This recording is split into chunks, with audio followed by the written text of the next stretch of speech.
Bienvenue. Aujourd'hui, on se penche sur des fragments assez fascinants d'un récit sur les traces de Cali de Bernard Foreux. Oui, bonjour. Un texte qui explore la mémoire, euh, la perte, après une rupture amoureuse, et au centre, il y a cette figure Kali. Assez énigmatique. Oui, Tout à fait.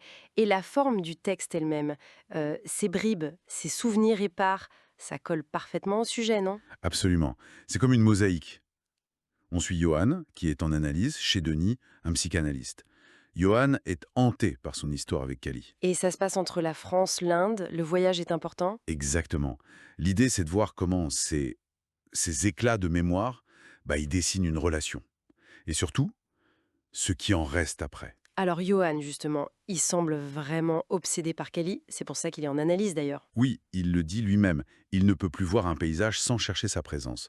C'est une quête presque douloureuse, quoi. Et il y a cette tendance chez lui à, comment dire, à transformer les souvenirs, voire à les inventer un peu. Ah oui, ça c'est très frappant. L'exemple le plus fort, c'est cette fameuse rencontre, qu'il imagine en fait, avec Kali, dans la maison d'Alexandra David-Néel. Ah oui, c'est vrai. Il avoue que c'est inventé. Il dit quelque chose comme «parce que c'est là où j'aurais aimé l'avoir rencontré». C'est puissant comme aveu. Ça montre ce besoin L'idéaliser. de donner un cadre presque mythique à cette relation qui lui échappe. Surtout ce lieu, Alexandra David-Néel, l'exploratrice, la femme libre. Exactement, c'est une projection claire. Et cette idéalisation, on la retrouve dans son voyage physique en Inde. Il part sur un cargo. Un voyage qu'il sent un peu voué à l'échec, non? Il y a une sorte de pressentiment. Oui, tout à fait. Il y a un doute dès le départ. Et d'ailleurs, sur ce cargo, il rencontre une autre femme, assez mystérieuse, insomniaque. Encore une figure un peu fuyante, un possible reflet de Kali. C'est ça. L'ambiguïté est partout. Et puis, il y a le point culminant, à Bénarès. Là, il la voit, la vraie Kali. Sur les gars, oui, Elle monte vers lui, et lui, il reste figé. c'est un moment clé. Il se souvient d'une phrase qu'elle lui avait dite. Que tu m'oublies, ça pourrait être quelque chose d'agréable pour elle. C'est terrible, hein? Et donc, il choisit de ne pas l'aborder. C'est une forme d'acceptation de la distance. Ou un renoncement. Probablement un peu des deux.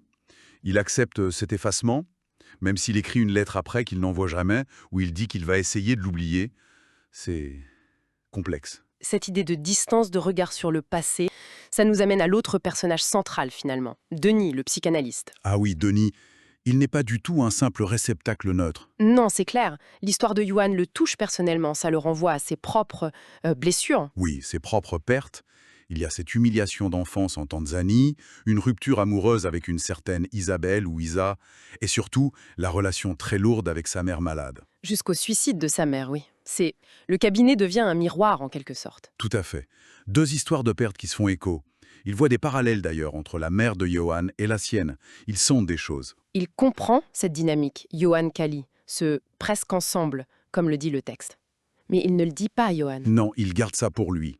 C'est toute la complexité de sa position d'analyste, mais aussi d'homme avec son propre passé. Et au milieu de tout ça, il y a Kali, l'énigme Kali. Elle reste insaisissable. Son prénom déjà. La déesse hindoue. La création, la destruction, le temps. C'est ça. Elle est décrite comme très libre, très liée à l'Inde où elle a voyagé jeune avec son fils.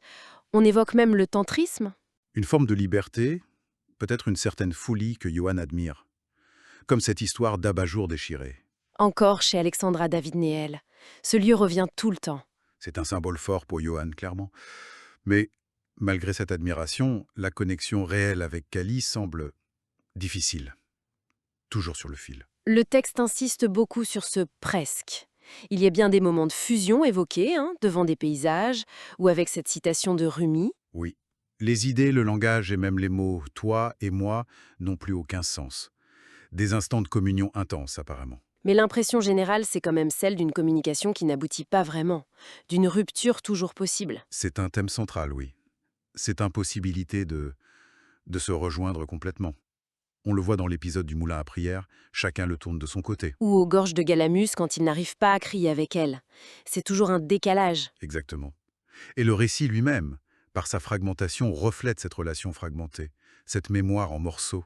Les lieux aussi, on en parlait, ils sont cruciaux. La maison David-Néel, Bénarès, Galamus, même Tautavel est mentionné. Ce sont des encres mémorielles, Des scènes où tout se cristallise, le réel comme le fantasmé. Ils agissent comme des catalyseurs d'émotions. Et il souligne aussi cette idée que le retour est impossible, non? On ne se baigne jamais deux fois dans la même eau. C'est exactement ça, que ce soit l'eau du Gange ou celle du passé. Donc, pour résumer un peu, ces fragments nous donnent une plongée vraiment intime, assez poignante dans la manière dont le passé amoureux nous façonne. Comment la mémoire travaille, sélectionne, déforme, et comment on essaye, parfois désespérément, de recoller les morceaux d'une histoire. Et ça nous laisse peut-être avec une question pour finir. Oui, une question qui vient de cette quête de Johan. À force de chercher les traces de l'autre partout, est-ce qu'on finit pas par se chercher soi-même, mais d'une manière un peu détournée? Quitte à se perdre dans les labyrinthes de sa propre mémoire, de ses propres désirs. Exactement. Ou alors, cette décision finale de Johan d'oublier Kali, est-ce une libération ou juste une autre façon de rester lié à elle par l'effort même de l'oubli? C'est très ambigu.